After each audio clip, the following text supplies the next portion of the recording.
one more presentation before a break, and this one's titled Dynamic Load Testing of Non-Uniform Piles. So of course you're all familiar with the most typical dynamic load testing for driven pile foundations that we have, like the pile driven analyzer, the embedded data collectors. And we're very, very pleased that we recently allowed for a third dynamic load testing method to be used in Florida. And I'm very happy to present my dear friend, Dr. Tiger.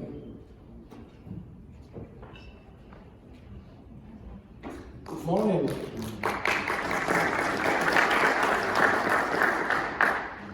Thank you, Rodrigo, for the nice introductions.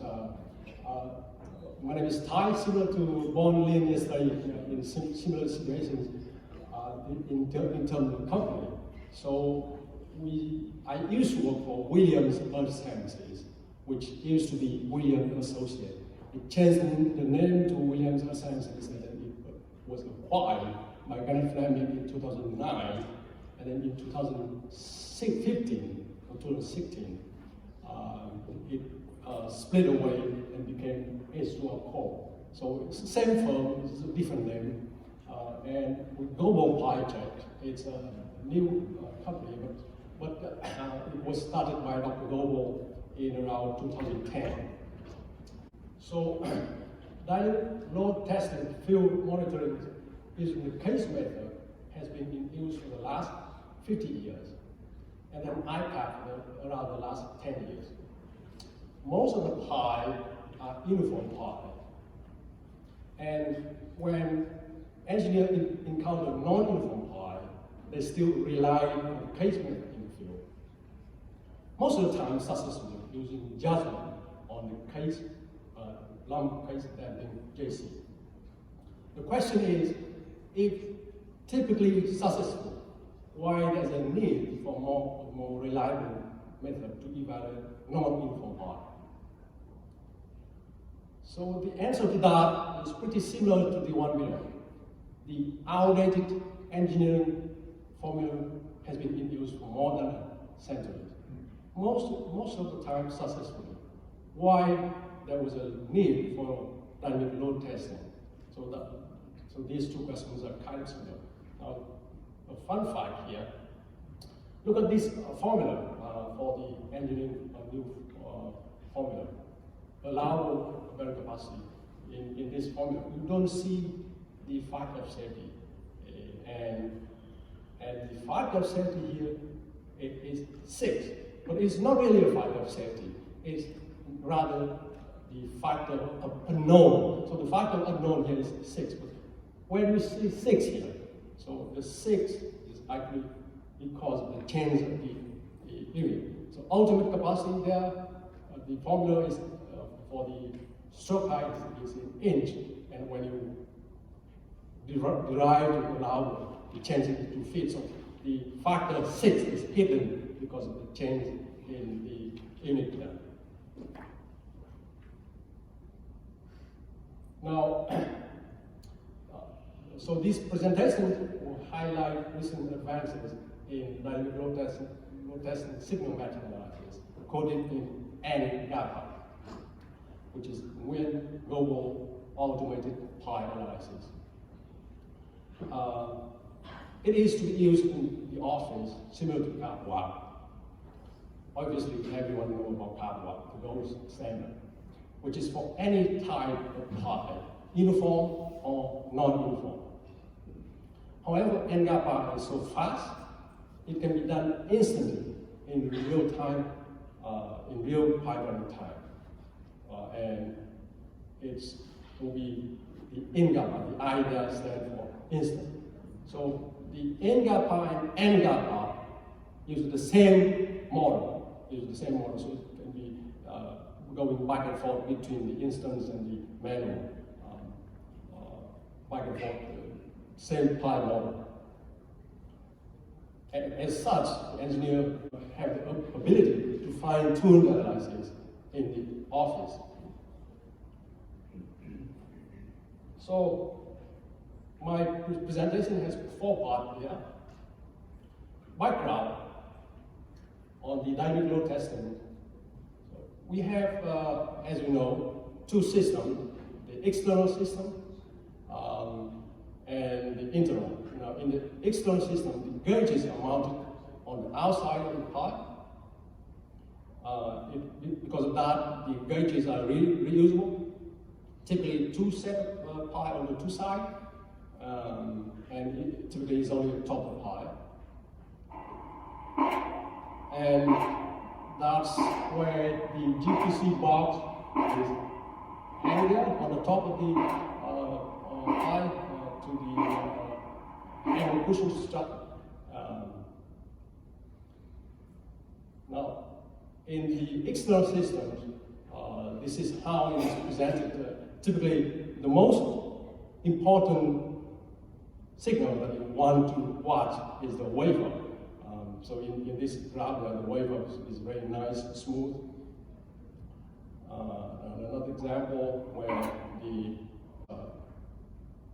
GPC monitoring on the job site. For embedded data collector, it has two pipe gauges, one near the top and one near the toe of the pipe. So if there's a toe gauge pipe, then this method would give the advantage because it has additional information near the toe. But if there's no toe gauge pipe, then that advantage disappear. This is a typical signal from EDC. Now we come to point number 2 in my presentation. So signal map analysis have been used for decades. For example, CAPLA, as you know, the gold standard, and then ICAP, instant capacity evaluations. The ICAP is only for uniform pipe. And always DLT, that is from the leather, for that system. And we have the third one, which is not many people knows about this, Impact, which is a free signal matching software from Australia. It does not come with any system. They don't have any hardware. They only provide signal match program, which is free. But the problem is very difficult to find the link to download the software. So in this program, the pipe configurations are entered after data collection. So you collect the data and then you go to the office. If the pipe is not uniform, you have to enter after data collection. Therefore, the instant real-time analysis is not available. Now, with our new signal match program, the NGAPA, the pipe configurations, that means the non-uniform properties, are entered prior to data collection, allowing each flow to be analyzed instantly for a non-uniform pipe. So I'm going to give some non-uniform pipe example. In here, a pipe. So the red line of the graph pipe with a restrictor plate somewhere in the middle of the pipe. So why we need a restrictor plate here? The reasons is because of the soil. So it has some pretty hard layer there. If the pipe is going to be closed-ended, it may be very difficult to drive through this to get to the minimum tip required. So in this example here, there's some minimum tip required that is pretty deep for lateral stability. And if the pipe are closed-ended, it's very difficult to get down there. So this portion is open-end to allow the pipe to penetrate deeper, and restrictor plate to utilize a second toe embedded. So the pipe has two toes, one toe there, one toe there. And of course, we need to have some vent hole to vent the pressure out.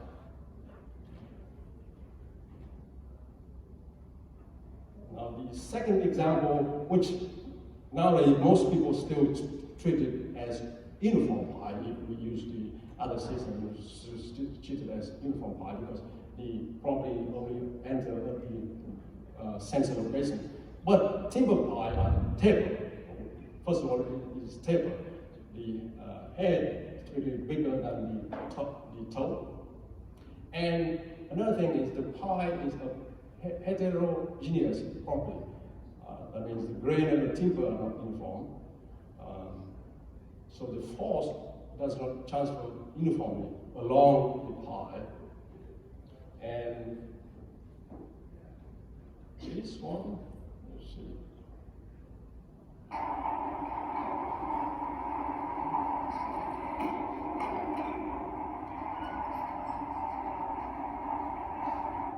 So this one is just an interesting hammer to show. It's a man-made drop hammer by the contractor. It looks pretty interesting. It's a drop hammer. And for this timber, sometimes the forces are very different from each other. Despite the fact that the sensor on the previous video, if you go back to the previous video, you can almost go back to the previous video. Okay. So the sensor is mounted very, very far from the high top, but the force are still show a lot of differences. So in this case, the with timber pipe, sometimes you need to use, even though it's small diameter, sometimes you need to use 4 strain gauges, which is the 8-channel system, in order to have good data. Because the signal averages out. The third example is stinger pipe. So stinger pipe is a concrete top with a H-pipe stinger. So the H-pipe here will be embedded inside there. So this pipe will have 3 sections. Concrete with regular steel or pre-stressed steel, concrete with the same kind of steel, and an added big dowel there, with the steel dowel there, and then the stinger. So same thing with the first example. Why they designed this stinger? Because it utilized the big cross-sectional area at the top, therefore lateral stability. So because large diameter pipes have a much higher lateral capacity, and the stinger there just to help penetrate the rock. Now think about this. For example, the allowable driving stress can be 45 psi. So if the stinger here, the stress is 45 psi. When it transfers to the concrete there, the area of the concrete in this example was about 20%. I'm sorry, 20 times larger. Therefore, the average stress across this here is still a settlement. So it is 45, then the average here will be only 2.2 psi. So average would be a settlement. About 20 years ago, there were quite a few stinger pipe driven for FDOT, and they found out that a lot of stinger pipe got damaged here because the stinger just burst the concrete out. So by the time, I think the concrete is of much lower strength than nowadays. Maybe at the time it used to be only 4,000, 5,000 PSI. Nowadays, most concrete are much higher strength. 9,000, 10,000, even more than 10,000 is becoming common. And the design connections may be better. I don't know, but nowadays people in some places do use stinger pipe. For example, Port of Tampa or some other places. But be aware that in any dynamic load testing, the stresses are only calculated average based on the total cross-sectional area. So in this example, there, if you do the dynamic load testing using GPC, you'll be able to monitor the stresses along the pi in real time and pi capacity evaluating the instant signal matching because the non-uniform properties are entered beforehand. The fourth example is 30 inches concrete pi. So 30 inches concrete pi typically are hollow. The reason is it's so heavy. So there is a hollow there to reduce the weight of the concrete. And in this example, it has a mechanical splice here. So the pi are very complete. It has the sensor place here. So the sensor place here, and so it has 1, 2, 3, 4, 5, 6, 7, 8, 9. 9 segments. So all those 9 segments need to be entered beforehand. And with that, then you will be able to see the stresses calculated by the instant signal match and the capacity by the signal match. Now notice that here, compression stress, this is by signal match and this is by case method. The case method is based on the uniform property. So here, the signal match stress, compression stress is slightly higher than the case method. The tension stress, though, much higher. In this example, is twice higher than the case method.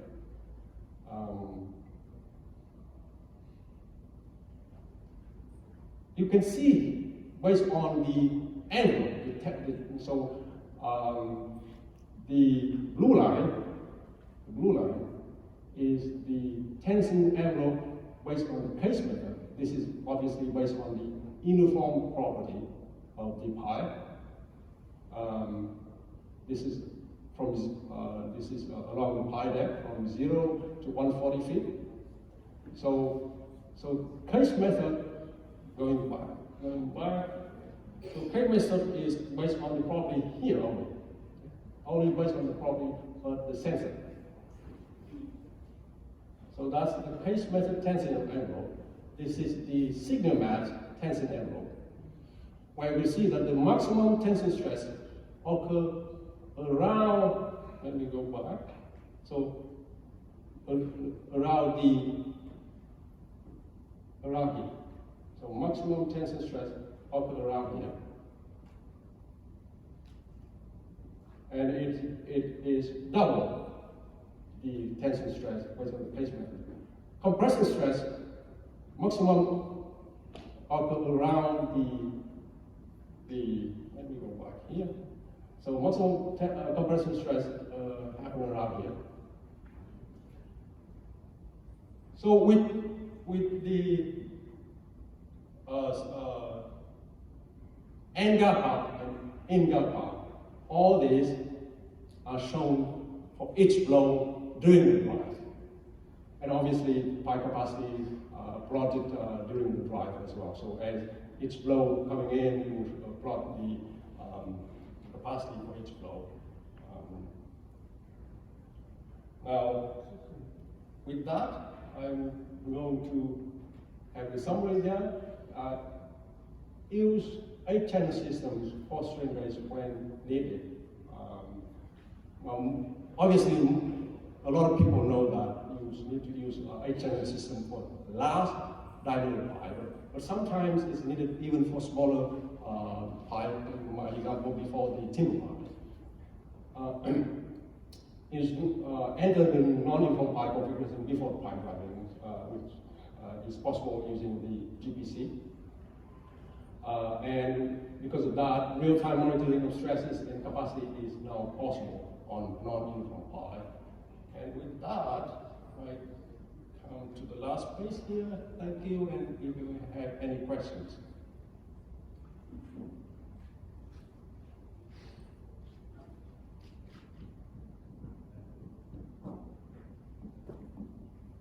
Going once? Okay, thank you. Thank you.